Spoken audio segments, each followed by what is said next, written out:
Has a drug in it. Has a drug in it. My mother used to drink 4 to 5. Okay, good afternoon, everyone. Good afternoon. Thank you so much for joining us. This is going to be a wonderful day. As you know, this is the first meeting of the convening of the New York State Commission on Community Reparations Remedies. We are so thankful for all of you. I want to congratulate all of you who have been appointed. Dr. Daniels is not here with us today, but he is watching, and we appreciate your service too and the commitment.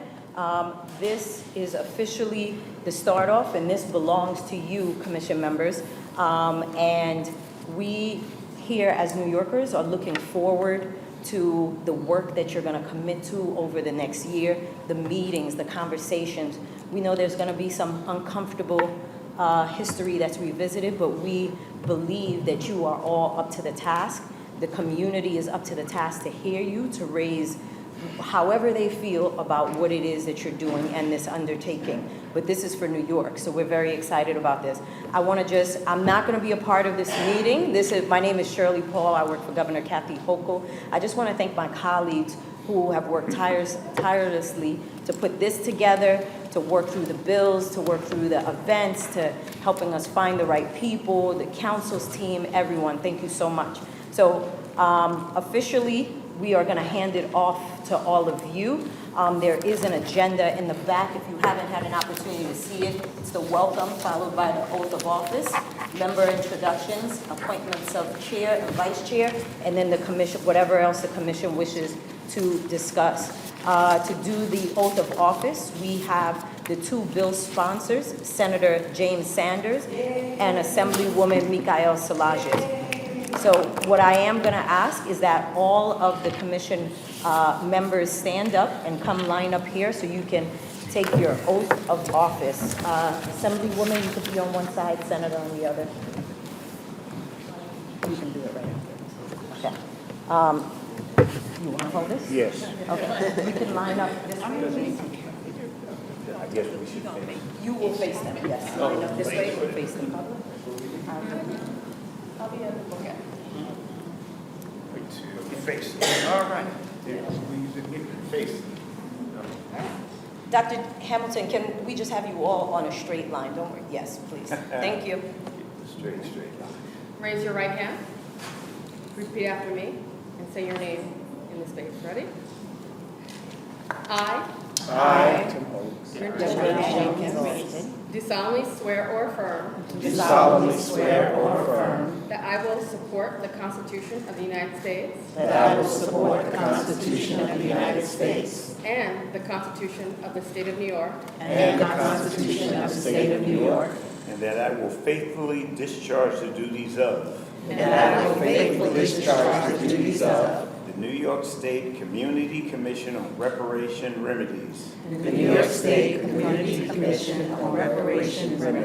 According to the best of my abilities. Ladies and gentlemen, you are now commissioners.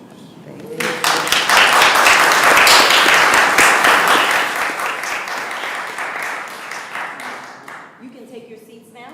I know a lot of you have your loved ones here, or you're just so excited about this, you want to take pictures. Just be mindful that this is being streamed, so we don't want to block people that are participating virtually. We're just going to hear some brief remarks. You know, legislators always want to say something and encourage you, so we're just going to give them an opportunity. Greetings to everyone. To Governor Hochul, to Majority Leader Andrea Stewart-Cousins, to Speaker Carl Hastie, to Assemblywoman Salages, to former Assembly Member Charles Barron, to Reverend Al Sharpton, Hazel Dukes, the Black Task Force, the Black, Latino, and Asian Caucus, most of all to the organizations and the people of New York State that kept the faith. We have been gathered from the 4 corners of the earth for a meeting 400 years in the making, 400 years. But it's also a humbling moment. It's a moment where we reflect that greater people than anybody in this room was not even allowed in this building. We're not even allowed to do many of the things that you are going to do. So it is humbling, and yet here we are. And do we have a task to do? Let me teach you some new math, new math. 1 plus 1 plus 1 times 3 is not going to equal 9. It's not going to equal 9. It may equal reparations for New York State. What you're doing has significance far beyond your numbers. What you're doing is not for right now. What you're doing is for generations to come. We are in an American dilemma, and you have a place where you're helping to solve that dilemma. So as goes New York, so goes the nation. We need to set a precedent. Now, it's a complex task that you have, but let me state it simply. And simply put, your job is to find out, is there a case for reparations in New York State? And if so, what do those reparations look like? There's your case. That's what you're trying to figure out. You're going to have a mountain of information that will confront you.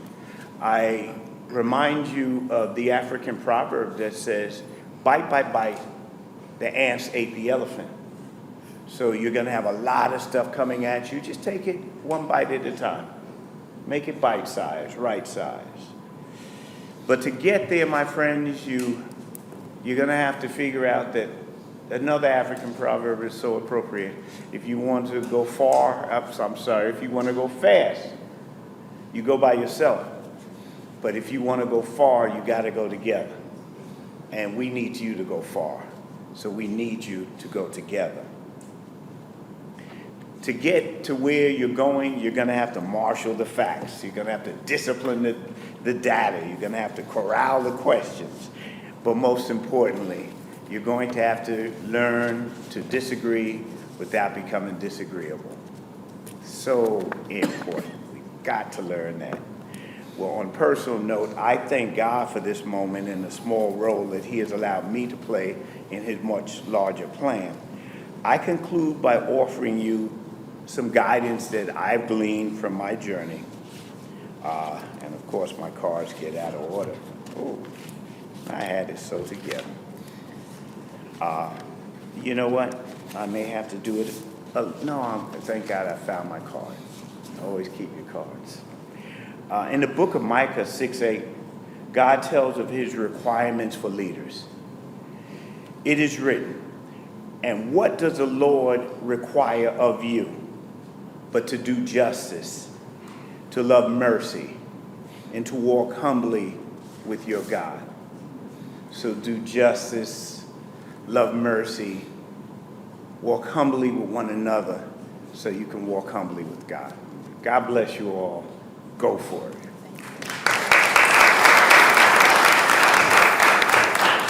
Thank you to the senator. He took a lot of my speech, so I don't have to say it. There you go. But thank you to our legislative leader, the speaker, the majority leader, and also to the governor for convening us here today. I want to take a moment to always honor our ancestors because we stand on their shoulders. And the luxuries that we have today is because they suffered many, many slings and arrows. And so I thank our ancestors. And as we move forward in this work, I see that there's a lot of hope. There's a hope to solve the injustices in our community and to be able to create a better New York for all. As we said before, and we say it all over, it's all over the building, Excelsior, ever upwards. Ever upwards we will move, unified as one, together, in solidarity. So thank you to the commissioners. Good luck on your work. Thank you to all the staff that brought us here, as well as my colleagues. Thank you, and I just look forward to the good work that you have for us in the future. Thank you. Commissioners, start the commission.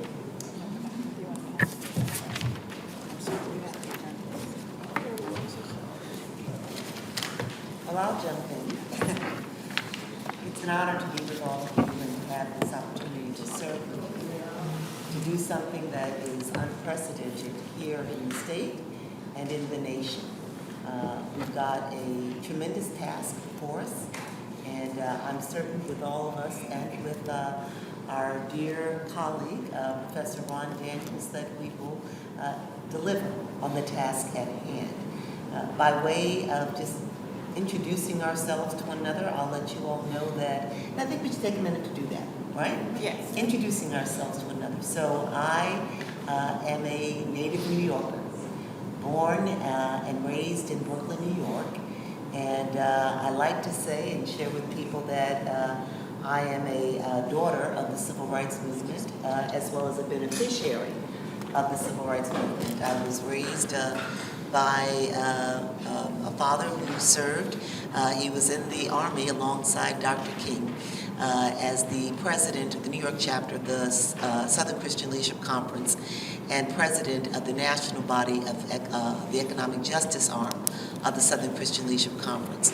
So a little bit of social justice and work on behalf of Black and brown persons, mainly beginning with racial injustice visited upon Black persons in my blood, if you will. I presently serve as the president and CEO of the Federation of Protestant Welfare Agencies.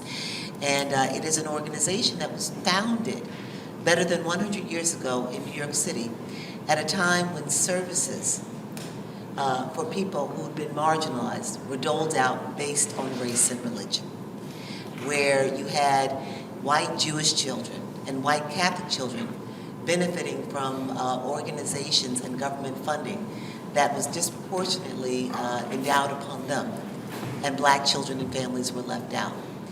So I come to this work with that background. I most recently served as the chair of the New York City Racial Justice Commission. And in that work, centered on bringing about structural change alongside two of our commissioners, looking at the New York City Constitution and determining how we could work and move to change the New York City Constitution to embed racial justice and equity in core government functions. So we were not doing the work just in the moment, but trying to effect change from here on out. I'm pleased, honored, proud, humbled to serve with all of you.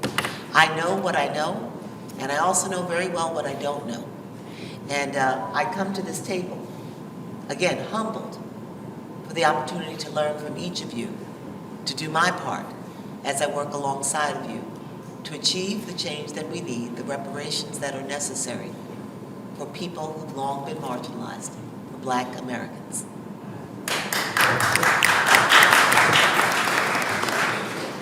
Someone once told me to not follow Jennifer Jones Austin after she speaks, and yet I'm sitting next to her. My name is Laree Daniel Favors. I'm the executive director at the Center for Law and Social Justice at the Medgar Evers College, the City University of New York, and it is truly an honor and a pleasure to be here with every single one of you, phenomenally brilliant, amazing people, and I'm excited about the work that we have before us, and it is work, and it is going to be a task. At the Center for Law and Social Justice, we're the only racial justice law center charged with the mission of advocating on behalf of New Yorkers of African descent and Black folk. And we define it broadly because being an organization based in Brooklyn, we recognize that Blackness has a roots in a variety of different spaces. Pan-Africanism has its roots all over the globe. And so we are very clear about our mission to advocate on behalf of all New Yorkers of African descent at the center. And I'm thrilled that on this commission, we are advocating for those who were enslaved here in the state of New York, those who experienced the racism that is well recounted in the opening of the legislation that brought us all together. And so that work is absolutely thrilling as an Africana Studies major and someone who has dedicated my adult career to advocating on behalf of Black people. I am excited. As noted by Jennifer, as someone who also served in the New York City Racial Justice Commission, I am also very mindful of the fact that we have a lot of challenges ahead of us. And I want to make sure that the public is aware as to how we are positioned and how we are starting. And I'm sure we'll talk more about this. But you all know we are now going to be bound by our open meetings law, which is exciting because it gives us an opportunity to have very robust conversations in the eye of the public, which I think is very important. But also, as I think about the work before us, we know that while many in our communities have an expectation that we are going to hit the ground running, the reality is we're going to have to hit the ground staffing. We're going to be seeking personnel and members who will be able to help build this out, because unlike other commissions that some of us may have served on, we are starting from the very, very beginning. And so I think it's important that the public is aware of that we're all on the same page. And public communication is something I'm very committed to, and making sure that this is as transparent of a process as I know we all are. So I'm excited about this work. Everyone here is going to say it's hard work, because we know it is going to be very challenging work, but it is challenging work on behalf of, when that phrase, we are our ancestors' wildest dreams. For me, that doesn't count for like you getting a great job. That's lovely, but I don't think our ancestors had wild dreams about that. But being able to advocate on behalf of being our ancestors' wildest dreams, transparently, openly, messily if necessary, but always with a heart towards fighting on behalf of our people, is something that I think all of us bring to this space, and I'm thrilled to be doing this work with all of you.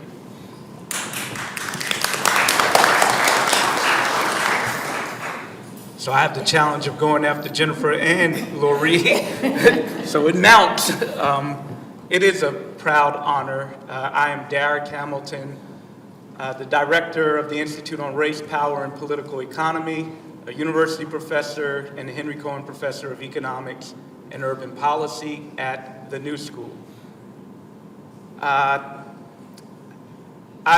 In my work, I hope it gets characterized as one that is grounded in values, rigor, and curiosity. And I hope those are some motivating linchpins for how we do our work here.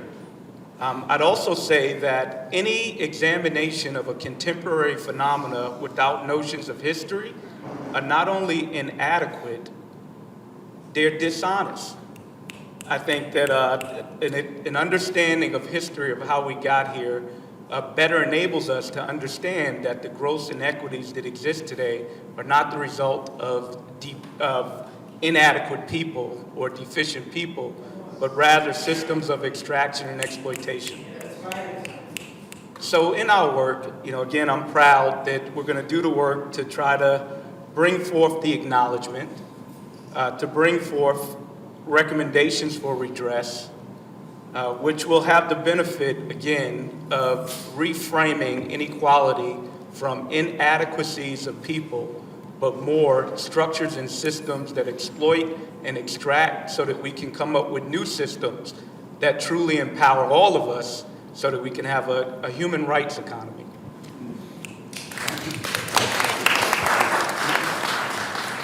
I have to follow all of these incredible people.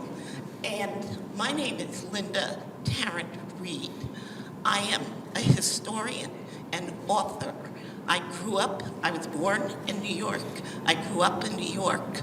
I wrote a book about discovering Black New York.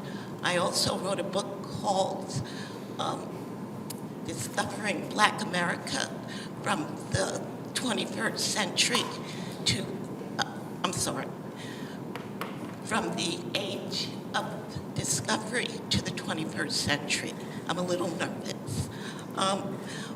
My goal in being part of this commission is to make sure that the history of our ancestors, which has been largely erased, is represented, and that we're able to tell the story and do the research and do the analytics to come up with the impact of what has happened to our race and what those remedies will be and recommendations. I am also a commissioner of New York State Parks, Recreation, and Historic Preservation. I am also the executive director of the Lincoln Park Conservancy. We are a 501c3 with a mission of preserving the history of Black America. We also feed the food insecure. The work that we have to do is complicated and really will touch the nerves of everyone. The point of this work is to make sure that our story is told, that we evaluate the harm that was done and recommend a remedy. So thank you. I am humble and happy to do this work. Thank you.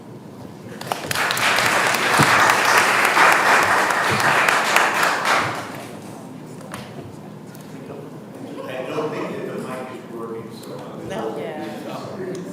it's a problem. Is there a moment? The mic is not working? It looks good. Oh, okay. A prop. Good afternoon, everyone. Good afternoon. And I want to give special little shout out to, where is your daughter? Zoe, Where is she? she's over there in the second row. Would you stand up, young lady? Zoe, can you stand up? Come up. So this is why we're going to do what we do, and we're going to get it right, so that she doesn't have to come up, be raised, and get 25 or 30, and have to fight for rights that are hers.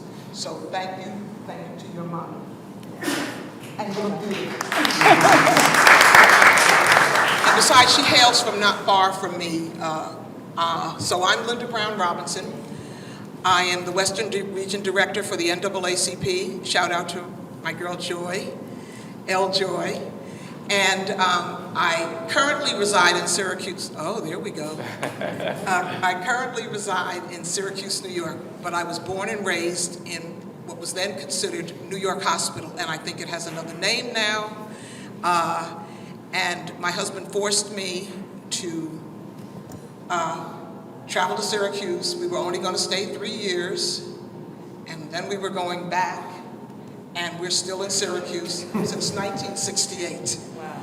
So I'm very humbled, I'm very honored to be a part of this. I'm hoping to learn, but more importantly, I hope we can right all the wrongs that were done. We're not here to take away anybody's rights. We're here to make sure our rights are heard on behalf of this commission and the entire state of New York, so that our young lady from Rochester, she doesn't have to fight for what we're going to be having to fight for. As I said, we're not taking away anybody's rights. We just want our civil rights. I hope that I can make this commission proud. I don't have all the answers, and so I will look for my friends and colleagues around the state of New York, city of Syracuse, to help us mold this the way it should be molded. And I'm proud to be a part of history, because this is historical. Thank you. Good afternoon, everyone. I'm Zoe's mom, that's first. And I am honored to have Zoe be with us here today, 6 years old, to witness the work that we're about to embark on. First of all, let me say I'm grateful to Governor Hochul for making a bold move along with Senator Saunders and Assembly Member Solange. So thank you very much for your leadership. Yes, they deserve a round of applause, certainly do. So I'm Dr. Charnel Hawkins, and I'm a proud Brooklynite, but also lived, yes, Brooklyn all the way by way of Fort Greene projects, but also been upstate for a long time, and I'm proud to live in Rochester, New York, the home of Frederick Douglass, and certainly proud to be there. This is exciting. This is exciting that I get to work alongside all of these intelligent individuals, and really publicly, as Lori Daniels Favors says, we publicly get to tell the story. We publicly get to share what has been done specifically in New York State, and do the research, do the work, so that we can work on remedies, so that we can clear a pathway for individuals like Zoe, that they don't have to worry about this, and that there are remedies in place. So I am proud of this work. I'm honored to work alongside you, and I'm looking forward to next steps. And I look forward to hearing from the public as we get an opportunity to go around and hear your voices. And some people have research as well. Some people have been working alongside the commission doing the work, and we thank those leaders, and we look forward to reading that research as well. So thank you for this opportunity, and we look forward to this journey. Good afternoon, everyone. My name is Reverend Dr. Deborah D. Jenkins. You heard the Reverend part, which means we can become very long-winded. So what I did is I took the time to write out my thoughts so that I can keep them synchronized and make sure that I express exactly my heart. I'm so pleased, and I want to start by saying all praises to the Most High God and His Son, Jesus Christ, for choosing me to represent the ancestors who were victims of the most cruel, vile, and hateful genocide and enslavement to have existed since their forerunners in the Bible. To my powerful parents who are now ancestors, my father for whom I inherited the Malcolm X spirit in me, and for my most wonderful mother who I inherit the Dr. King and Fannie Lou Hamer spirit within me, I say thank you to them. To my husband and my children for traveling here with me today, to the governor, to the Assembly Speaker Carl Hastie, to Senator Sanders, to Assemblywoman Salages, to my Assemblyman Michael Benedetto, State Senator Jamal Bailey, all of whom I've worked with for more than a decade, on the ground, never in an ivory tower, understanding the juxtaposition of scholarship and doing the work, rolling up the sleeves to ensure that our community could eradicate violence, and always able and ready to speak up and out against police misconduct wherever it may exist. I am grateful for them entrusting me with this most meaningful work, not only for the ancestors who were enslaved here in the United States, but for their descendants. Believing fully in the principle of Sankofa, I look back to the brutality of slavery throughout the nation and to the future for little children like Zoe and for their descendants like the rest of us. Having seamlessly been able to harness the power of both my own scholarship and praxis to ensure that I remain close to those on the ground, putting in their bricks, like Reverend Coachman, who traveled all the way from downstate up here today representing the U.S. Freedmen Project, and others who have traveled from downstate to be up here with us today, and others throughout the state and throughout the country who are putting in their bricks to keep the work moving forward and to be a voice for us all. I've been grounded as a sacred practitioner and a disciple of Jesus Christ, working around those who share the common goal of redress and remedies for our people.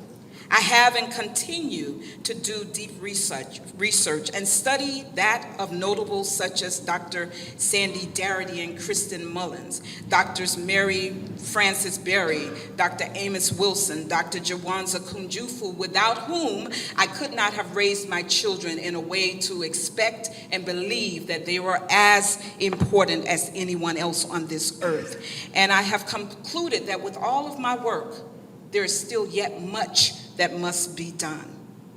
There's much work to be done beyond the programs to prevent recidivism, through programs that I've designed for the formerly incarcerated and their children, ensuring while I served on the board of a $250 million largest cooperative in the world known as Co-op City, as a member of the board of directors and as the treasurer for that same body, that I was able to work to ensure that aging seniors would not lose their homes and the opportunity to pass on that ownership to their loved ones by creating a succession plan for them to transfer their homes to them. I have what seems to be endless receipts, and I've concluded again that I repeatedly return to the notion that the debt is still owed. I represent those who not only recite Dr. King's I Have a Dream speech, but also his less taught speech where he says, America has given the Negro a bad check, which has come back marked insufficient funds. So I pledge to you, my fellow commissioners, to work in fidelity with you and indeed with our entire community to ensure that the account is made black and operational for our people. Thank you all.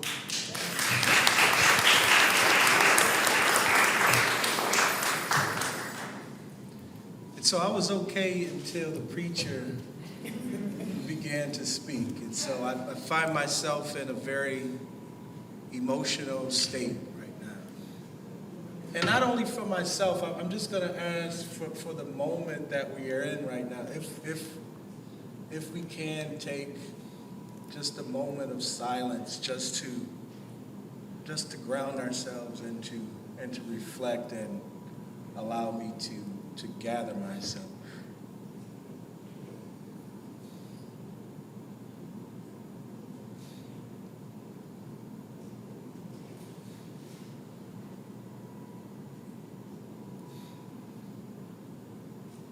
Amen. So my name is Timothy Hochul. I am currently the Commissioner for New York State Civil Service, where we are looking to continue to remove the barriers to entry for individuals into New York State government. But that's not even important as we talk about the work that we have ahead of us and the journey that the 9 of us will be on with so many of our fellow residents of New York State. So I'm from Buffalo, New York, and a couple years ago, right down the street from where I live, at Top Supermarket, an individual from outside of our community came into our community with the intention of harming individuals of color, many of which were my neighbors, have gone to church with, have grown up with, their sons and daughters and them themselves. And so we ask ourselves, why in 2024 are we still having to have this conversation? Why do we still have to have the conversation of being less than or looked upon as being less than? Why do we still have the conversation of individuals not understanding and realizing the history and the hurt and the harm and the injustices that have been done to people of color in this country for so many years? Why is a commission like this necessary in 2024? And so I am so honored and humbled to be a part of this commission. I questioned myself when they reached out to me and said, hey, we want you to be a part of this commission. Because the weight is heavy. The work is hard. This is history. If we do what we need to do and we do it correctly, this will change the lives of so many individuals. And I don't take that lightly.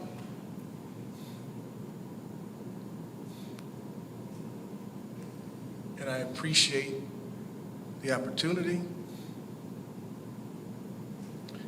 I appreciate the opportunity to have dialogue and conversation with individuals all across the state, because your input is important and it matters as we do our work. I wish my father could still be here to see this. Growing up as a youth in the Deep South and experiencing things I could never imagine. And so I thank my fellow commissioners for saying yes and being willing to do the work. I thank New Yorkers for being willing to have this conversation. It's a very important and vital conversation that we must have. And we want to hear from everybody. We want to have frank conversation on the work that we have ahead of us.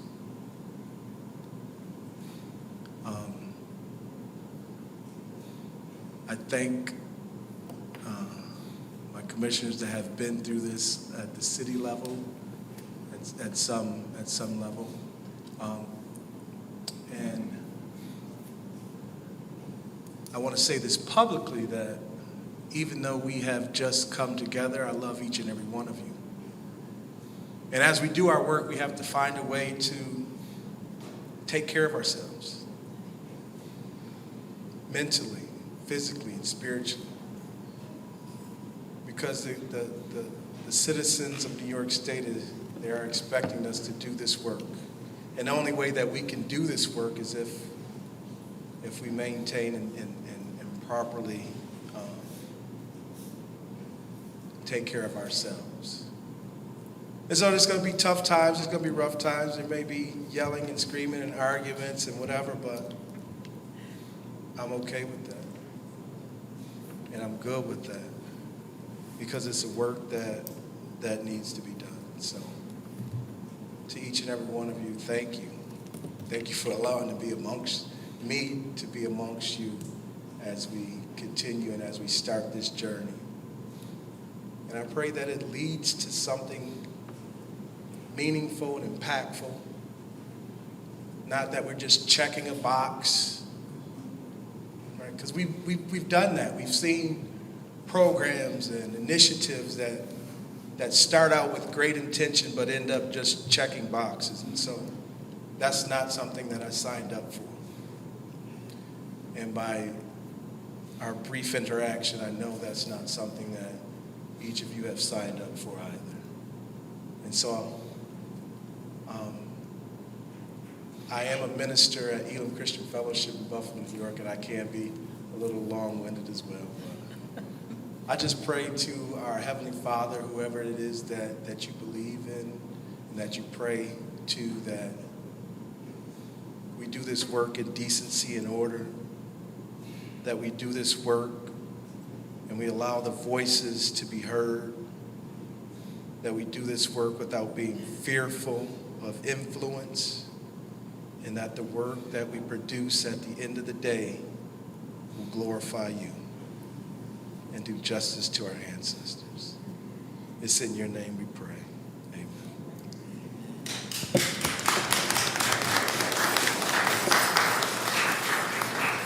We were told that Dr. Ron Daniels is listening. Okay. I'm not aware.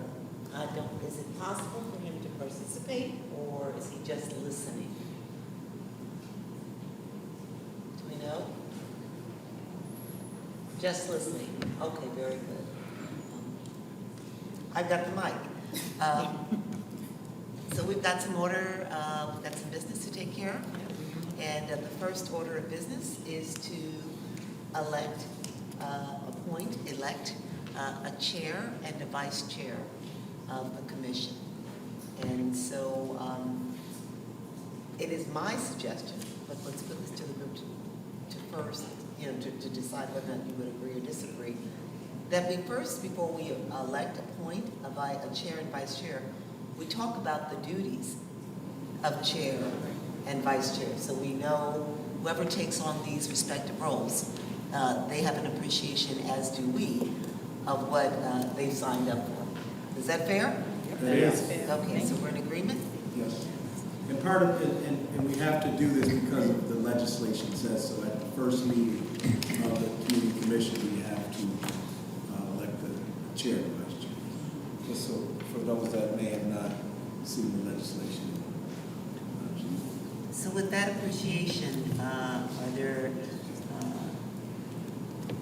there thoughts that people have about what the chair's role should be?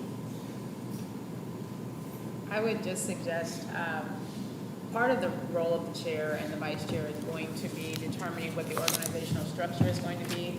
As I mentioned at the very beginning, we don't have any staff as of yet. That, to me, is absolutely paramount because we are going to need an executive director for the commission. Fortunately, we have a budget for this.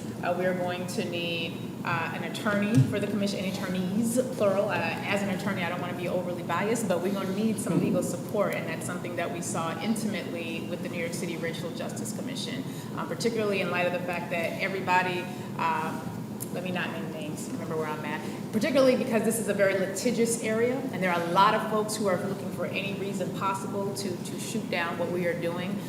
Using the courts, we've seen how there have been attacks on everything from affirmative action for race-based collegiate admissions to filing lawsuits against Black women-led organizations that were designed to help Black women not die in childbirth, simply because they were focusing on the racial issue. So we are also going to need attorneys who will be able to help us navigate those conversations and avoid some of those minefields. And so whomever— And to ensure compliance. And to ensure compliance, thank you, and make sure that we're in alignment with the mandates of the legislation that gives us life. So I would suggest that the chair needs to be someone who can navigate that space, who is going to be able to help create the organizational structure. And frankly, because of the limitations of the open meetings law, and because unlike other commissions that some of us have been a part of, again, and I keep coming back to this, we have no staff at this point.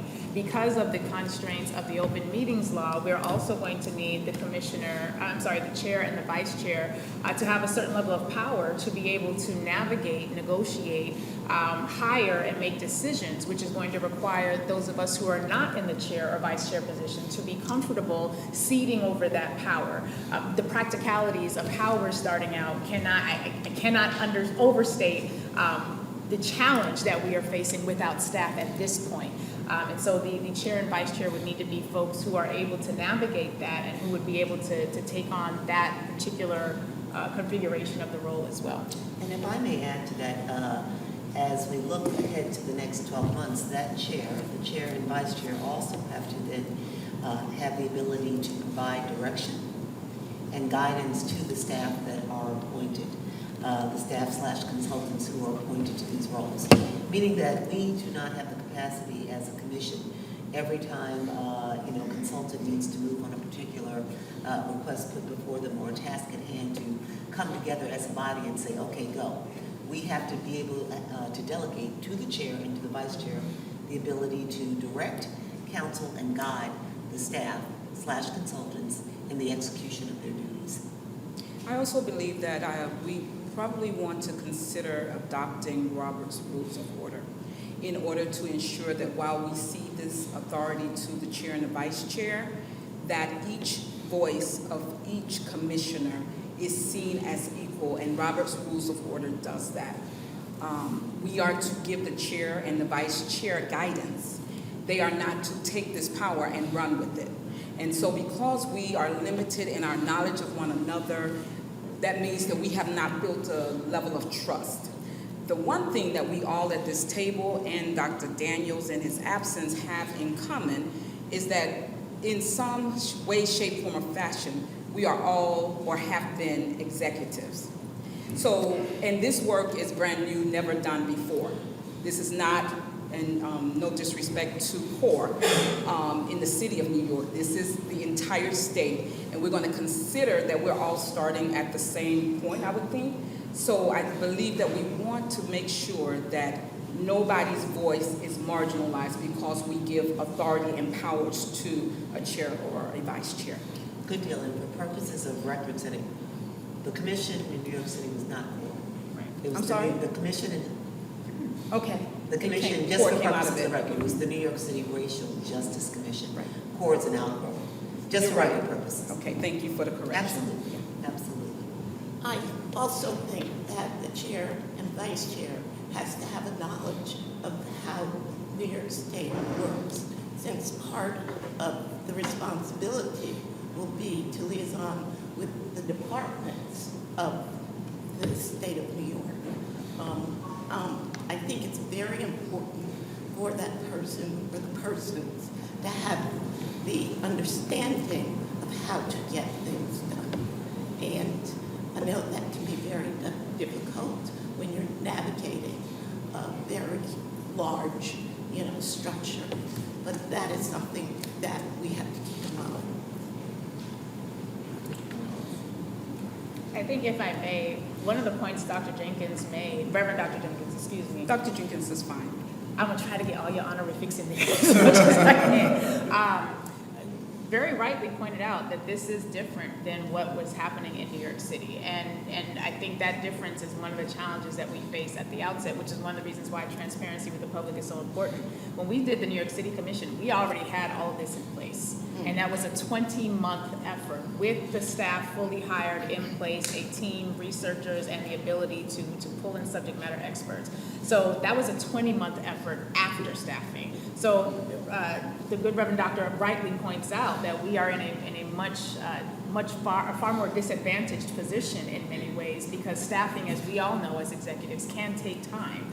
And so I think, to the extent the public is wondering why we may be harping on this, it is important for the public to know that this was not a commission that was started in the way we may have seen others started, and that is going to limit our ability and our time frame. So I just wanted to, you were exactly right on that point, and just so that we're clear as to why. I think related to that, we need to make sure that the public, and we all agree, I've got a cough drop because my throat is challenged today. This is an independent commission. This commission is expected to act independently of the state body, the governor's office and the state legislature. Whereas other commissioners sometimes have staff who are on loan to the commission, staff who support the commission. This is a completely independent body. So we have to make sure that when we're moving, we act in that regard as well. All of our activities have to be independent of the governor's office and of the state legislature. So as we continue defining the role of the chair and the vice chair, I haven't heard us discuss cadence and how often we plan to meet as a body, where we plan to meet as a body. And then that will certainly inform how often and how soon the vice chair and chair need to get started on establishing who the staff are.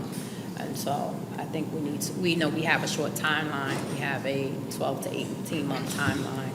So we need to establish that. Just for clarification purposes, I don't want to put words in your mouth. So the cadence. Sometimes commissions, I just recently served in a commission here in New York State centered on African American history. The chair of the commission set the timeline and set the meeting dates. Would you suggest that the chair of the commission, the chair and the vice chair, have the authority to set a timeline and to bring it back to the commission for how often we meet and how we meet, where we meet? Or is that something that you want the entire commission to decide? I think I was going to say, I think the entire commission should have some input on that. So we should try to do that? I think no one else should decide, Yeah. or 2 people, 3 people, some arbitrary figure should not just decide who should, decide for us when, where, how often we meet. So I That think should be a joint decision before we by leave this today, we body. should try to set that. Absolutely. That might be difficult to coordinate calendars today. I think the spirit, That's true. I think the cadence. I don't mean the dates. I'm sorry, Dr. Hamilton. It's okay. I think the spirit of the chair and the co-chair should be to gather the sentiment of the group. So, we're juxtaposing the chair and the co-chair as potentially grappling power, but one of the primary responsibilities of the chair and vice chair, is to be able to understand, gather, and that's a difficult task, but that is the responsibility, not to govern on their own. So including logistics like our cadence and timing, to be able to capture those schedules, because it'll be difficult for us to do it in public with a discussion of scheduling. But a chair and vice chair could do that work and make sure that we have an inclusive process. I would agree. I would definitely agree with that.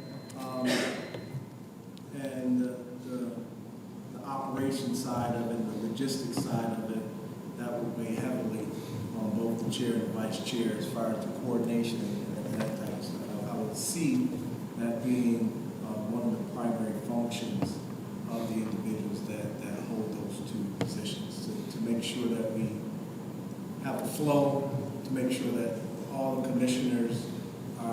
same page as far as information distribution and next steps and that type of stuff. I really believe that is a make or break function for us to be successful. And to your point, we have to get staff ASAP. Because as you mentioned, we are on this through legislation, we are on this 12-month timeline, and starting today and not having individuals in place to start executing, bringing staff and support is huge. I have one other question with respect to communications, public communications. Do the chair and the vice chair speak on behalf of the commission, or does every commissioner have the right to speak? I believe every commissioner should have the right to speak.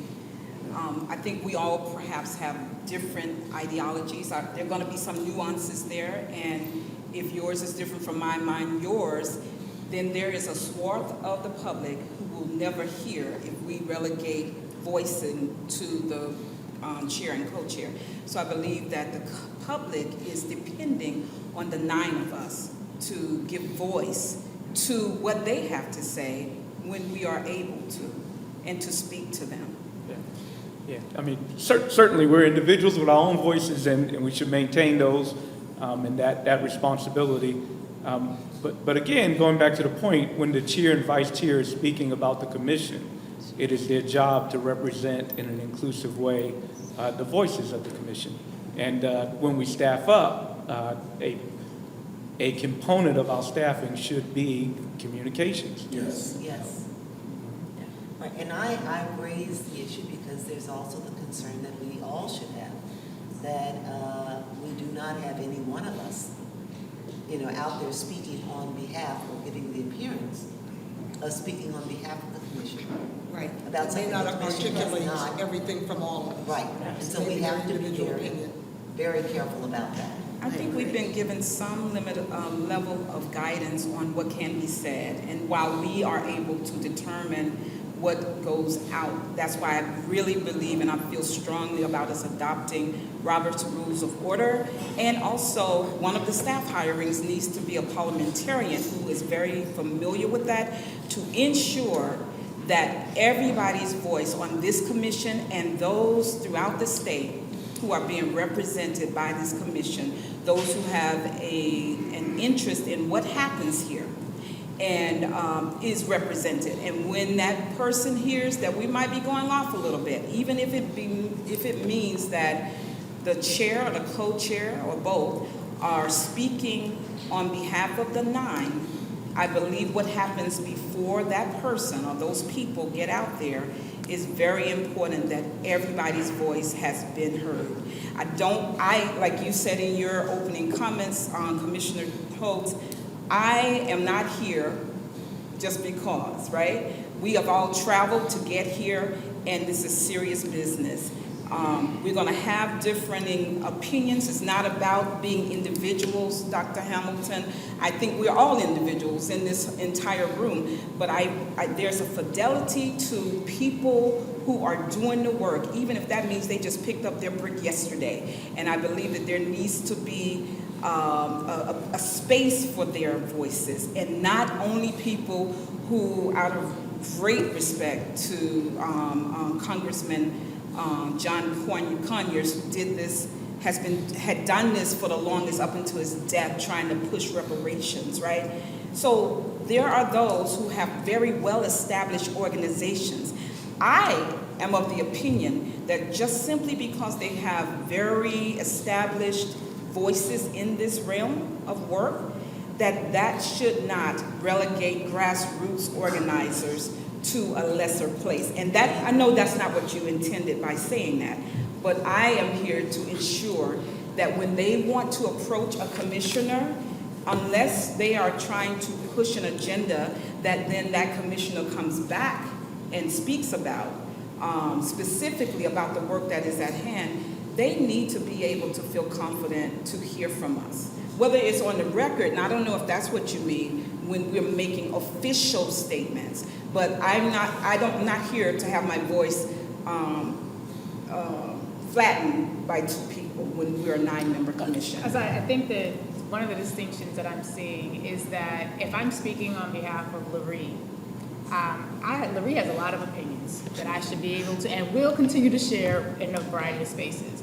But if I'm putting on my commissioner hat, I can't speak on behalf of this body and say, well, according to what we're doing on the commission, Loree's opinion is da da da da. So when it comes, for me, the distinction is if I'm speaking to the press, if I'm speaking to community members on what the commission is doing, that's one thing. What I have done in my capacity as ED for the center is I've said, now as a New York City voter, what I'm gonna do, I'm voting for this, that, and the other. Now as a commissioner, it's important for us to consider yada, yada, yada.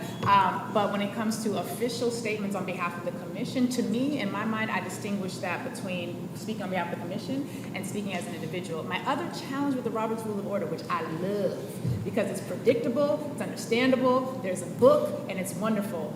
Most people don't know it, and most people in the public don't know it. And if we were going to have a mandate that says we're going to only move by Robert's Rules of Order, most of the people that I know in the public would not be able to meaningfully participate. So just something to consider in how we determine which rules we're going to use for how we communicate going forward. So being cognizant of time, if I may, unless I have not spoken with these individuals, but I'm going to make if I may, a nomination of potential chair and vice chair, and that would be Dr. Hawkins and Dr. Daniels. Dr. Hawkins as chair and Dr. Daniels as vice chair? And in some ways, I guess we need to officially name them, but if they were to decide themselves, that'd be good. But if we need to designate at the outset who's going to serve which role, I guess given that Dr. Hawkins is here, I would go with her as the chair and Dr. Daniels as the vice chair. So as far as Dr. Daniels not being here, and I don't know how we handle this, if the individual says, no, I don't want that responsibility, or if we've had conversation with the individual to say, yes, I'll accept.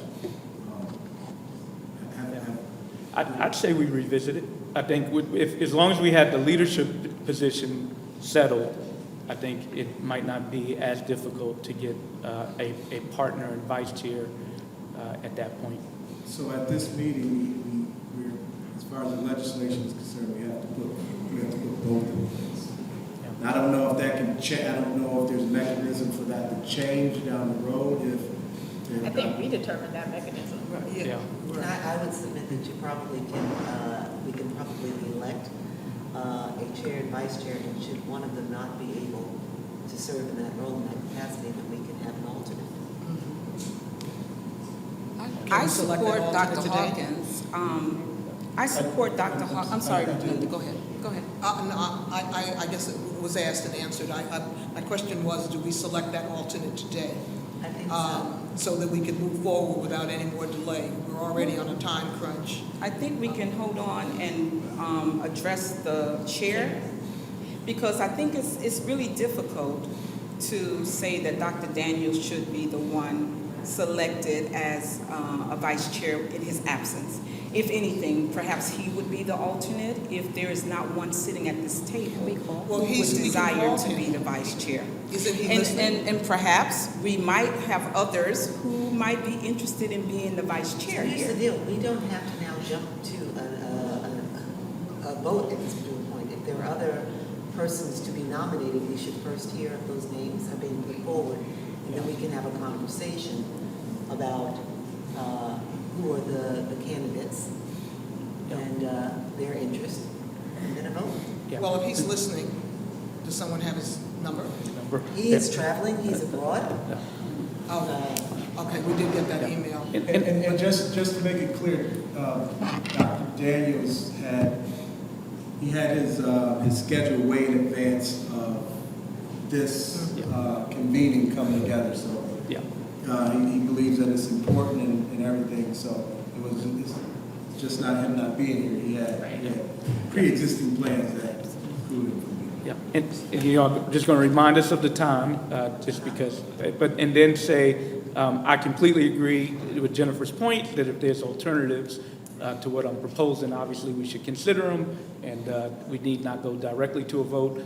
But just to double down on the point of the nomination, I think Dr. Daniels has a long, dedicated career to the issue, so what he brings is a lived experience, knowledge, especially given our tight time frame, that kind of puts us in a position for success. And Dr. Hawkins, in my limited experience, it's evident to me that she brings a sentiment, a will, a spirit of collaboration and bringing people together, as well as organization, which is critical for our success as well. I agree. I think she brings a level of expertise that we're going to need to navigate this terrain. And if in fact she's interested, I'd like to hear if in fact she's interested. Certainly. First of all, thank you. I'm honored to even be considered. Of course, I would love to accept with everyone's support. But certainly we know there's a lot of work to do, and I would be honored to work along Dr. Daniels or whomever else. If he says no, then whomever else serves as the alternative. All right. Are there other nominations for chair? Perhaps one should come from, well, we have one from upstate. The assist would be downstate, so it's evenly geographically. Understood. Oh, that makes Yes. sense. So the next nominee, selectee, whatever we're going to call it, should come from downstate. So I think you were still staying on the chair, asking if Right. anyone else Is there anyone? desired to be the chair position before we moved on.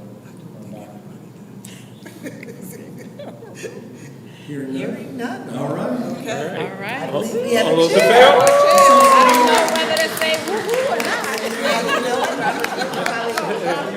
So let's officially vote on it, so it's on the record. And I nominate Dr. Hawkins to be the chair of this I second. And commission. I'll second, if I'm from upstate, I want to second that. all in favor? Aye. Opposed? Now we can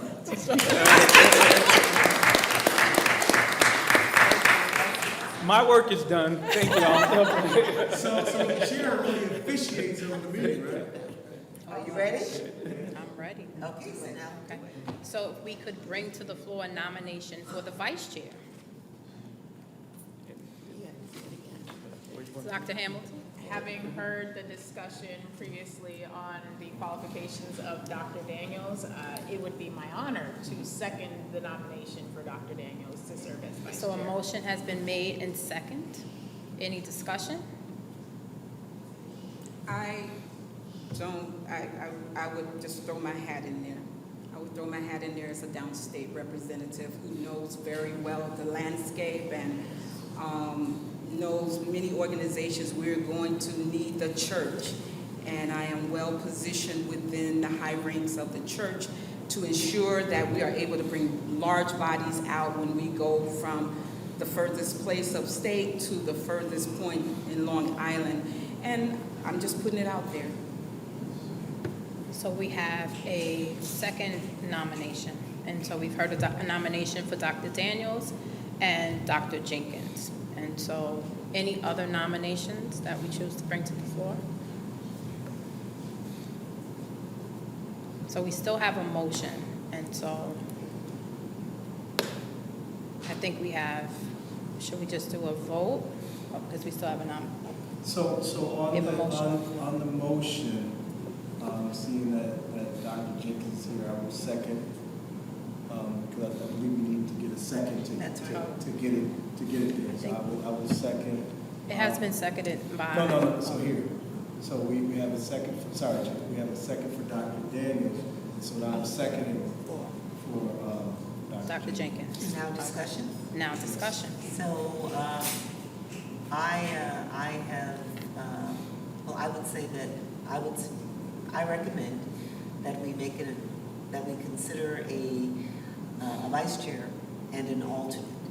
And my experience, I guess similar to some around the table, has been that Professor Daniels has now for decades led around the country and internationally to bring about reparations, and his voice and his leadership in this moment could really, really help to set the pace for New York State to be a model. And so I just put that out there, but I appreciate the work of Dr. Jenkins, and I would recommend that we look at Dr. Daniels as the vice chair and Dr. Jenkins as the alternate. And can you define alternate? Alternate in the event that Dr. Daniels is not able to serve or determines not to serve, then Dr. Jenkins would be designated, that she would be voted upon as the person to serve as vice chair. I think this is a very kind of awkward situation. It is. You have someone who is here, who is, expressing an interest in the vice chair. I know Dr. Jenkins, and she has been present at every single meeting. I understand that there was an issue with the email, and I do understand that. But if we want to make somebody an alternate, my suggestion would be to make Dr. Daniels. I appreciate that. The only thing that I would say is that I understand firsthand, and as Dr. Daniels communicated, I understand firsthand from Dr. Daniels, and as he communicated in his emails, the leadership, the government did not have his information, and so they have not been in communication with him from the very beginning. And I do not think that he should be penalized or seen as not being a participant in this process when he has not been properly communicated with. Through no fault of his own. Right. I would love to thank you for your kind words as I am literally sitting in the room. And I have great respect for the work that Dr. Daniels has done throughout this process. I believe I have sincere and legitimate bona fides in this area. Perhaps because he's my elder, I don't have as long a time. But I am very well equipped to do this. I am sitting right here. And I just ask you all not to consider me an alternate so that we can make this a really, really great working experience, and perhaps suggest that Dr. Daniels be seen as perhaps the alternate, if that is a thing. Could we table this particular decision? Because it just seems to me like we're only in this situation because the government's failure to properly notice all of us, which again, I like saying things on the record, so let's say that. Can we make a decision to table the final selection of vice chair? Because I think everybody here is wonderfully qualified and phenomenally capable, and I don't think anyone should take anything from any vote that goes in a particular direction. But if there's a concern that he's not here, and one, we don't know what his thought is on it. Right. But I think that he's been doing this work as long as I've been alive, if not longer, specifically in reparations, not just in racial justice, not that any of us are just doing racial justice work. But I'm wondering if we have to have this final decision, seeing as he's only not here through no fault of his own. Well, I would just add again that it's not the lack of his presence. I'm feeling like I'm being relegated to may I finish, to a different status because he's been doing this as long as we've both been alive. And one of the 5 pillars of reparations as defined by the UN is rehabilitation. And if you're saying that the work that I've done in that area is less than the more global reparations approach, then say that, and I'm okay with that. So I'm very clear with what I say, and I communicate expressly how I'm feeling. So if you don't hear those comments from me, then you should know that that's not how I feel. Okay, So I have accept absolutely no negative perceptions whatsoever about your work. I don't rank them in any hierarchy for anyone on this table. So you never have to wonder about what I'm saying. I will definitely communicate it very clearly. But my vote would go for Dr. Daniels. And that's fine, why. so let's take the vote. And if it's Dr. Daniels, then it's Dr. Daniels, but I will not sit here and feel that my work is not as important. So you should not feel that. I don't. And no one said it. And I was no going to one say, said we it. have 2 motions on the floor. So can I be ready? Yes. So And so the question came up, hey, can we table the vice chair position? And as a commission, I think we could do. We can. Right, we can make that recommendation. And I think it would be important for the individual to be here, to be able to make that argument or turn it down in person themselves and say, hey, all right, this is our very first meeting of the commission, and I want to make sure that we get off on a great foot. And I think this has been great discussion. I think we have two very seasoned and talented individuals. I would just like to have Dr. Daniels present to make a case for himself or not make a case for himself as we deliberate on this and as we vote. And I agree with Dr. Jenkins as far as not necessarily putting either her or Dr. Daniels as a replacement without having that discussion with both of them being here to provide input. We've heard some from Dr. Jenkins, and I would love to hear some from Dr. Daniels. And so Chair, I would agree with, I can't remember who said table it, but I would Are you make making a that motion? motion to table it until we have both the individuals together amongst us to have that discussion. So Commissioner, we would take your statement as a motion. So while we table it, we also have to come up with a date. We need to, So at the same time we have a discussion on tabling, we need to have a vote or a discussion on when, how quickly. we should vote to Yeah, so- table because we so- haven't done that. We need to make a. But when does he return? That I'm not aware of. The only thing that I would interject for you is and this is just a consideration. So if, I just want to say a consideration. We do not know how soon we can get back together and the work that must be done. So our chair has to be willing to essentially shoulder all of the work at this particular moment of staffing up, and doing all of the labor to get us to the next meeting, whatever that looks like. So I'm just putting that out there to you to have that as your knowledge and understanding that it is 2 months before we reconvene as a full body. I'm just using that as an example. There's work that has to be done between now and then. So whether it was Dr. Jenkins serving as vice chair or other, you'd have a second hand. Just something to keep in mind as we now take this vote. So I don't, you raise your hand. Commissioner You want to go first and then I'll Hamilton. go? I just want to echo that I agree with you, Tim.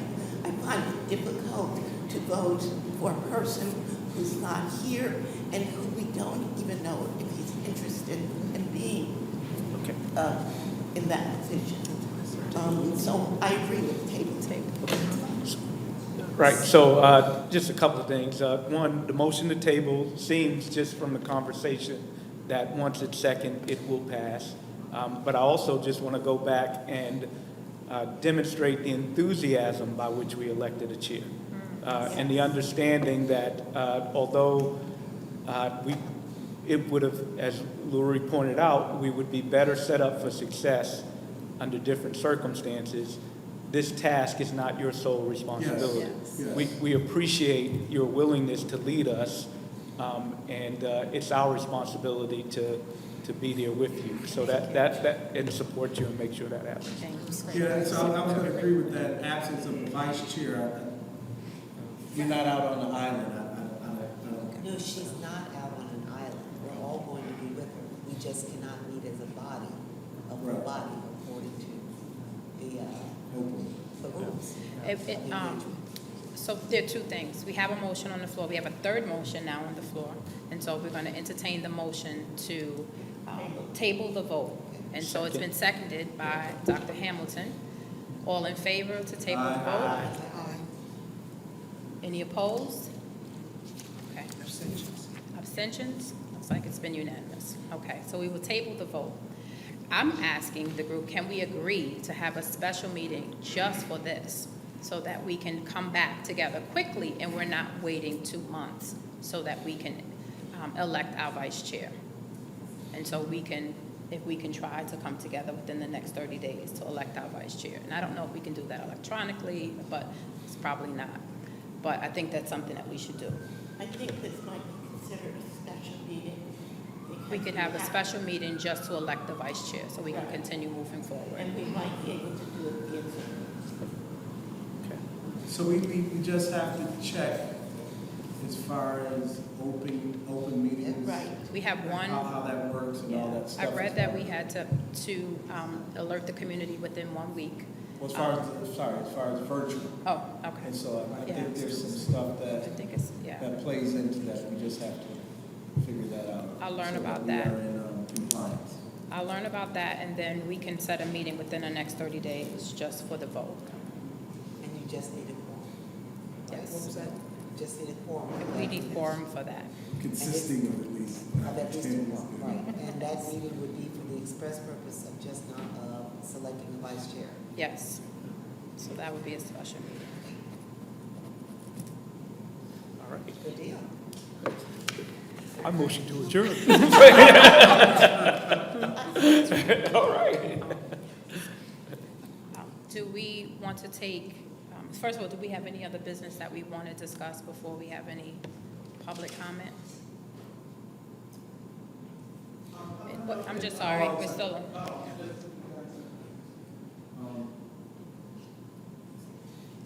Public comments? So she just, I think you decided, is there yeah, anything is there else? any other business for us? Would you like public comments? So our I guess the question would be, if our next meeting is expressly to determine and vote on the vice chair, In the next 30 days. will you work on scheduling our regular convenings in the meantime and be communicating, or I do we will- need to be together as a group? Because I think that's what we were saying, as far as the vice chair, the chair and the vice chair, they will help to coordinate So there, how we meet that. I would work on scheduling the meeting within the next 30 days for us to vote on the vice chair. I think that would be the first order of business, and then go from there. Now, if you would like a draft schedule of meetings, we can do that, but I think that's our first order of business. So, and my last, I'm sorry, wait. The other piece that was brought up is the time it takes to get staff on board. And I don't know if there's a way that we can start, or you as chair can start working on. I think we all agreed on some essential, right? Or do we need to have that I discussion? just think before we adjourn. Yes, we need to A few more establish. minutes to talk about. And I don't think we have a hard stop. I mean, so. Right. Some may. But I'm right, sorry. Actually. I think it's important because if we're going another month, Right. this work should commence as soon as possible. Yes. To begin thinking about the roles and persons to be identified for those roles. So I'll jump in, Okay. building on what Commissioner Daniel Favors spoke to. Legal counsel is critically important. Legal counsel for the purpose of ensuring our compliance with the legislation, but also legal counsel that has an awareness of the legal issues that would attend outside of the legislation. Individuals who have an appreciation for what is happening in the world at large, the challenges, the threats, to efforts that are underway in this moment to bring about greater equity and opportunity for persons who've long been marginalized, African Americans in particular. So I think that we need to make sure that I'll just say that in New York City, we did not have one lawyer. We had several lawyers because there were, a boatload of issues. And that we can provide to, if you like, Chair, some information about qualifications, the types of persons that one might look for to fulfill those roles. An executive director, someone who can serve as a chief coordinator, who takes the responsibility of managing the consultants and the staff, as well as working to manage our calendars and communications with the commissioners. A third person, as Commissioner Hamilton spoke to, someone who oversees and directs communications, serves as the point person for the commission when we are receiving requests for information from the public, from media, someone who can actually access and engage with the media when we're trying to get information out. Additionally, we had people who were well-versed and steeped in policy, and I would say that here, policy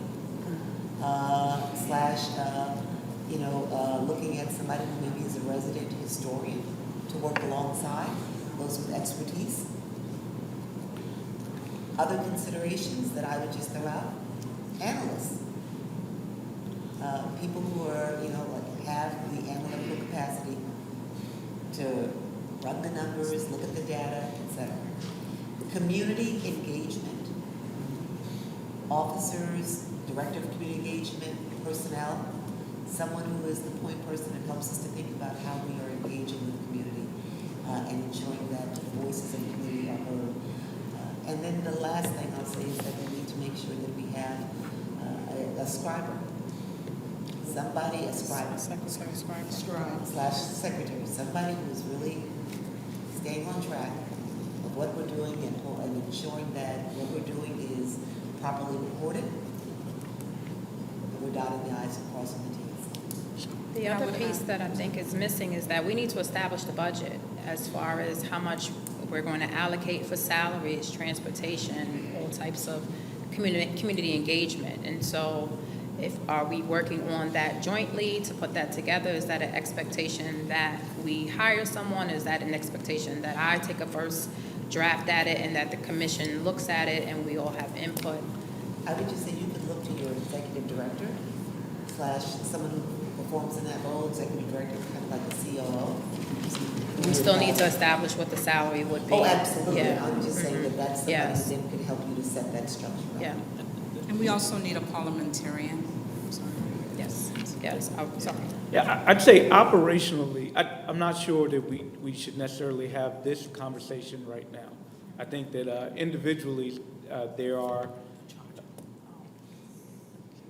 right, I think that there are a great number of resources that should consult with the chair to help design an approach for us to achieve these things. For example, Dr. Jenkins and Jennifer, I think, have some experience, as well as some other commissions that have existed.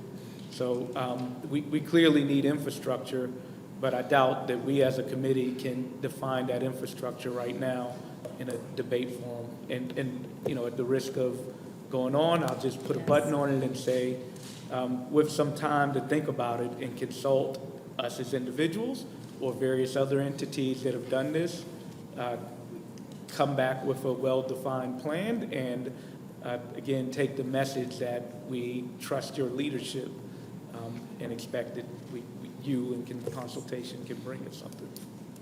So I will say that I do think the operations position is very important, whether it be executive director or whatever title that we give it, to provide support, direct support and relief for the chair and the vice chair of the organization, as well as we start to talk about communication and how do we make sure that we are properly informing the public, we're engaging with the public and that sort of thing, and the legal. So the first three that you mentioned, I think that we need to get going on that as soon as possible. Then I think we can figure out the rest of the legislature.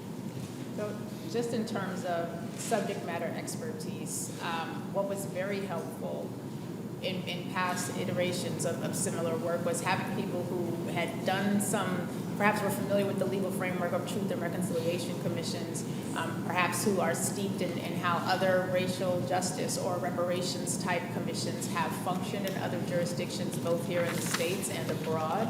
I know that's a subset of a subset of a subset of attorneys, but I just wanted to specify on the record that we would want people who understand the interworkings of race, class, history, and can appreciate how to manage that within a legal framework. not to disparage any of my other fellow attorneys out there, but we need a specific subject matter expertise when it comes to the legal team. And I just wanted to say, I think a project director would be a great position so that they can oversee probably the content and really kind of organize stuff and stay on top of it so that people can report back to them when we start hiring subject consultants. And also, I think the communications, community outreach goes under communications. So the communications department or section would have community outreach as one of their duties.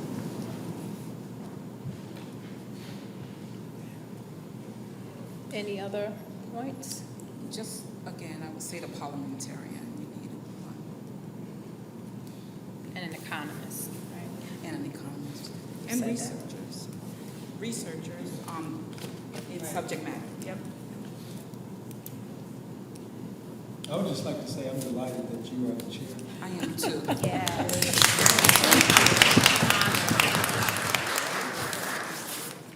I'm honored. Okay. Next meeting, job descriptions, we'll have all that done. Be ready. Do we want to open the floor to the public? I'm sure, what is our time? Yes. Okay. With the understanding that some commissioners may have to Yes. depart. We'll give, 10 minutes for the floor? I just want to know, at the next meeting, when you're voting for the vice chairperson, is that going to be open to the public as well? Or is that going to be a closed session? We'll be open to the public, and we're going to try to make that meeting virtually, if we can do that. Also, when they have the meetings to the public. You want the microphone? We need the mic because. Oh, microphone, right. Where's the mic? The first question I asked was, the meeting going to be open to the public when you have the vote? And I think that you responded to that. The second question I have is about transparency. When you have the meetings, how will the public be able to know that you guys are going to have the meetings? Will it be posted? How are we going to advertise it? Because this was like a needle in a haystack for me to find out about this meeting.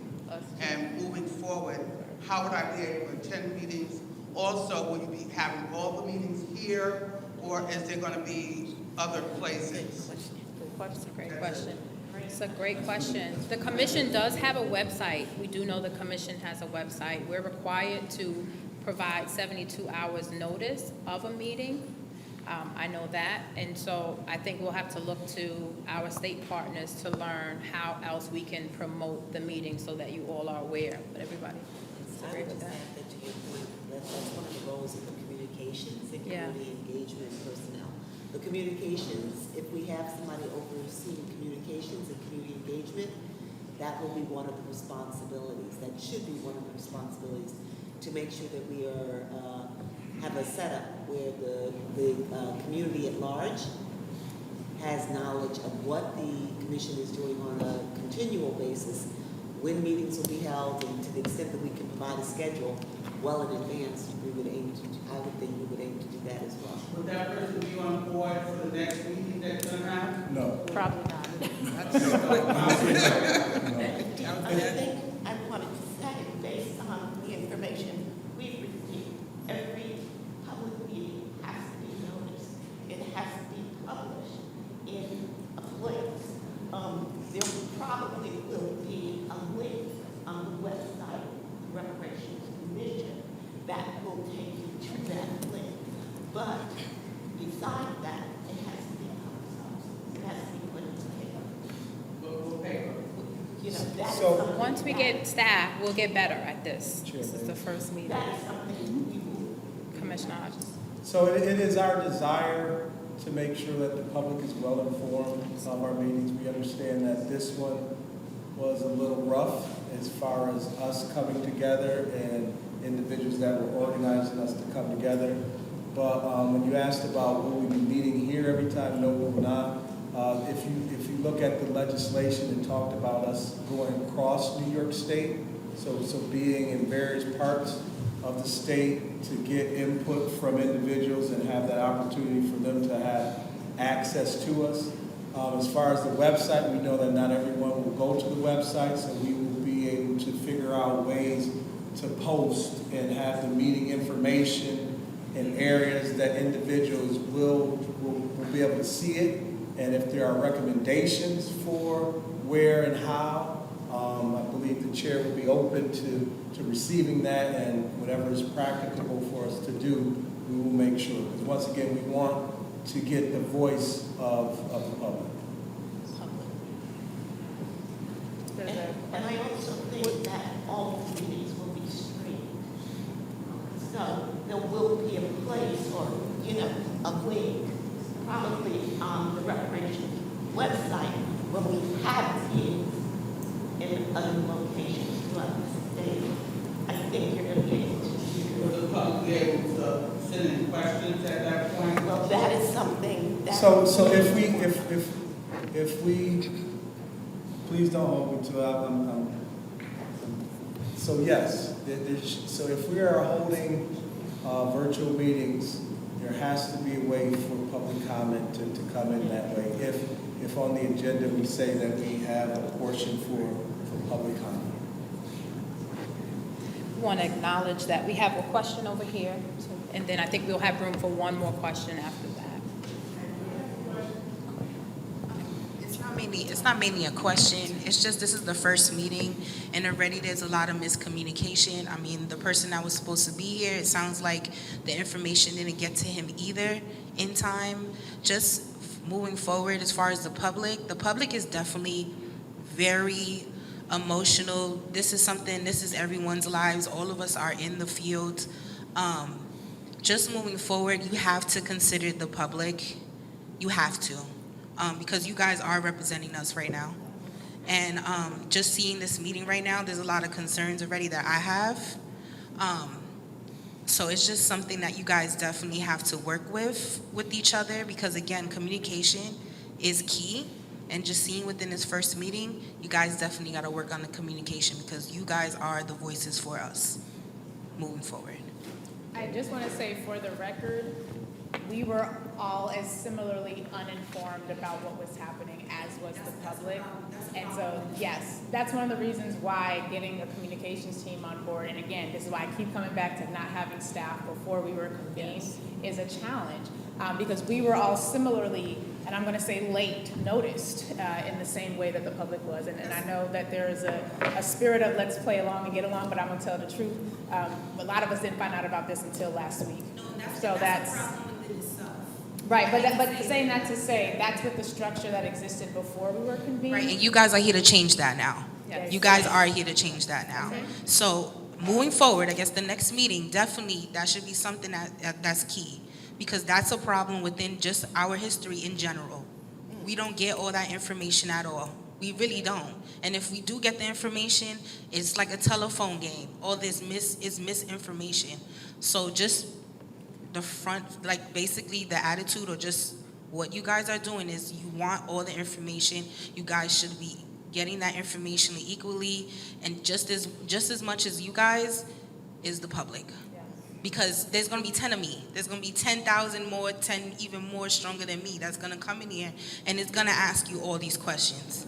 And we're going to bring that. I know I am, because I just know I am. Right now I'm a resident, but I do work for the city, and there's a city of Albany, we have a lot. There's a lot to talk about. And so if I may as well, part of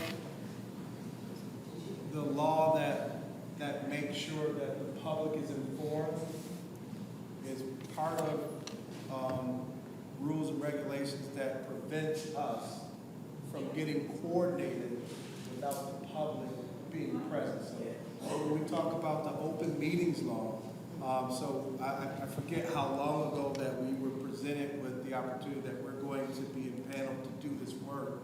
And so legislation in place doesn't allow us to come together and have dialogue, to figure this stuff out, to be prepared to have a first meeting that is well planned and organized and that type of stuff. So this is essentially us coming together saying, hey, how you doing for the first time, and figuring it out. And so as far as us putting out communication, the commission itself did not put out communication, but the expectation, to your point, going forward, is that the commission is an independent commission and will do those types of things. So will we do it perfectly every time? Right? But your input is valuable to us and important to us so that we can continue to improve and get it right. Because this, like you said, this is very important work and it impacts individuals' lives. There's just so many good people that's going to come and try to just take this whole thing from us, just in general.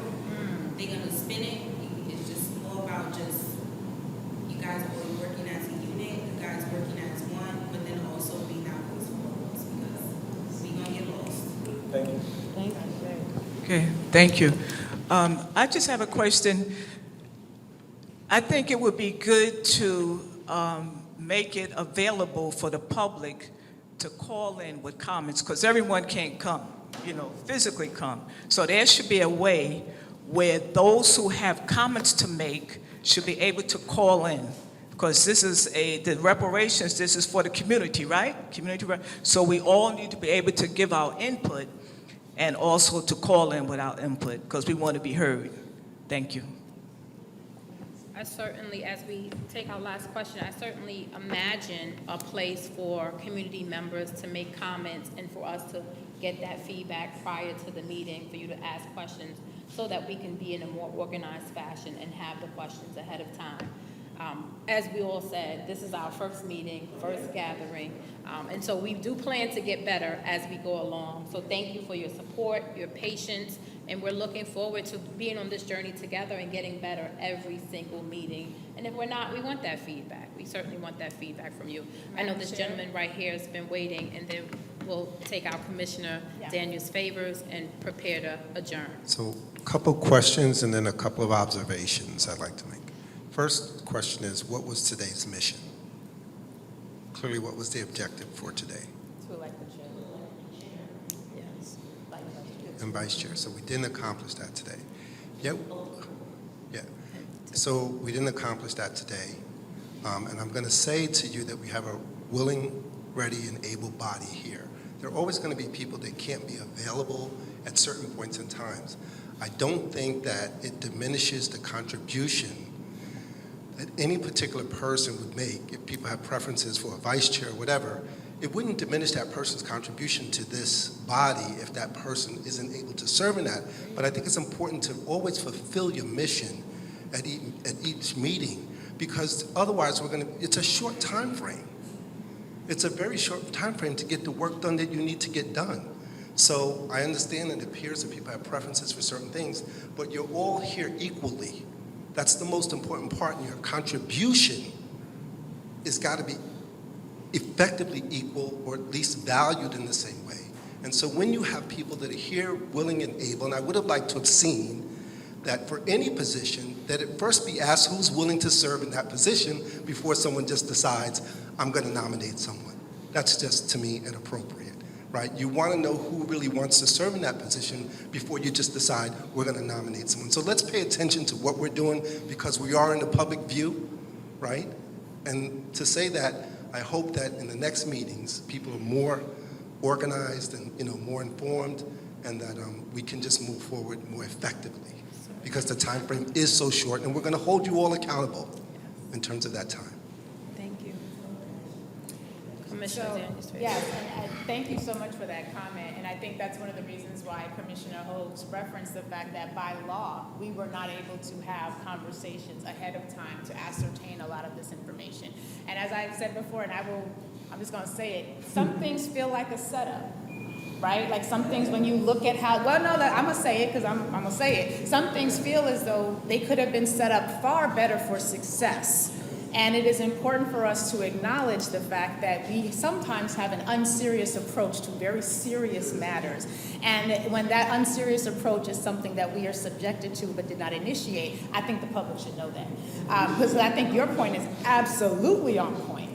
So I just, and I have not conferred with any of my fellow commissioners on this point, this was not set up with the best of launches, as it should have been, in my personal commissioner perspective. But however, here we are. We're gonna make the best of it. We have an amazing chair who's gonna be phenomenal. And when it comes to the voices of the people, so one of the things that I've done when it came to redistricting, and the Center for Law and Social Justice was the convener of Black New Yorkers for Fair Redistricting, we had to teach our people how to submit testimony. We had to teach our people how to get those comments in, because there are some ways that we can take comments that are really effective and others that are less effective. So we had to talk to folks about, when you testify, if there's a 3-minute limit on testimony, please don't spend 98 seconds talking about who you are and how many kids you have and where you live, because you don't miss over half your time getting the information. So what we are going to need, Madam Chair, if I may suggest, what we are going to need are community representatives, those who are holding up this work and those who are side-eyeing a little bit, because we understand the side-eye is necessary every once in a while or for a long while. We also need to teach our folks, how do you testify at a commission meeting? If there's a 3-minute limit, it's a 3-minute limit. And if you want to say something more, you might have to write it out. Some of us are better speakers than we are writers. We might want to talk to text. We all got these little devices. You can talk your ideas into your phone. It'll type it out for you.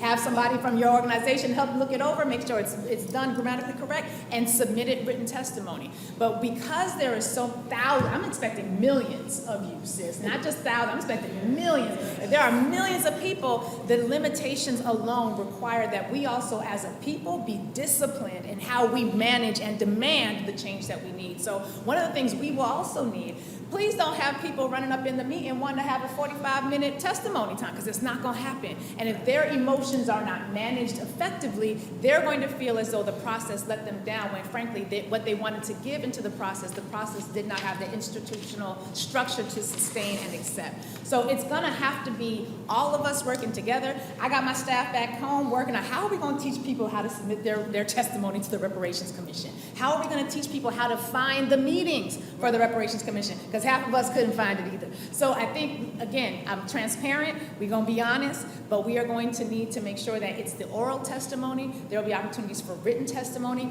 Hopefully, our communications team will also have some social media expertise, and we'll be able to make sure that on Instagram, Twitter, or Snap, whatever the kids are using, TikTok, whatever it is, that we'll be able to get it out there as well. But again, I'm coming back to the staffing component. I want us to make sure we are clear, that we have an understanding of what is happening, what can happen, what the limitations of the open meetings laws are. The brother pointed out, we can't have a quorum and be making side deals and having meetings and agreements, and y'all don't know about it, because then they're coming for us, and I love y'all, but I don't love y'all enough to give them a livelihood. So there are things that constrain us, that will require us to be open. It is going to be bumpy, and while the beginnings are less than auspicious, the life of this body can be dynamic, can be amazing, and we can have some of the most phenomenal outcomes, because we are here to work on behalf of people like the millions who I know that y'all are going to bring. But we got to make sure as we bring our millions that they are prepared to make the best of this process and not use it as a, sometimes we have seen that these spaces can be more emotional therapeutic sessions, right? And maybe part of reparations is we need group therapy. I'm willing to support that. But the hearings are not necessarily going to be set up to take that sort of emotional unburdening. And so we got to know that, and we got to know how to prepare our people to be as effective as possible as we engage. So I just appreciate everything that you said. I appreciate everything that has been said by those who've spoken on behalf of the public. And all of this is now giving me greater concern about the timeline. And the fact that we have now determined that we are going to come back in 1 month for a special meeting with the express purpose, the sole purpose of determining a vice chair. If we let a month go and we are only centering on a vice chair at the next meeting, and we have not at that next meeting decided upon a process for community engagement, for outreach, we haven't determined a timeline that takes us through the 12 months, we are setting ourselves up. We are participating in our own failure and demise. Because we'd have to go then another month or 2 months to agree upon a process to agree upon a cadence, the outreach and engagement across the state of New York. And so I would just, I would ask, Chair, that we consider that this not just be a special meeting, that we come back in the next month, and that in that next month's meeting, in addition to deciding upon a vice chair, we make a determination about a process, what that looks like, a cadence of meetings, a schedule of meetings that take us around the state so we get going. Absolutely. Any further comments from the commissioners before we adjourn? I agree as far as time being of the essence and us having to do the work and being able to support you as chair to do this in the absence of staff. Absolutely. It's critical, so. Thank you. Yes. Together, we will get this done. Absolutely. Any other commissioners want the floor? I'll make a motion to adjourn. So moved. So adjourned. A meeting adjourned. Thank you, everyone. Thank you.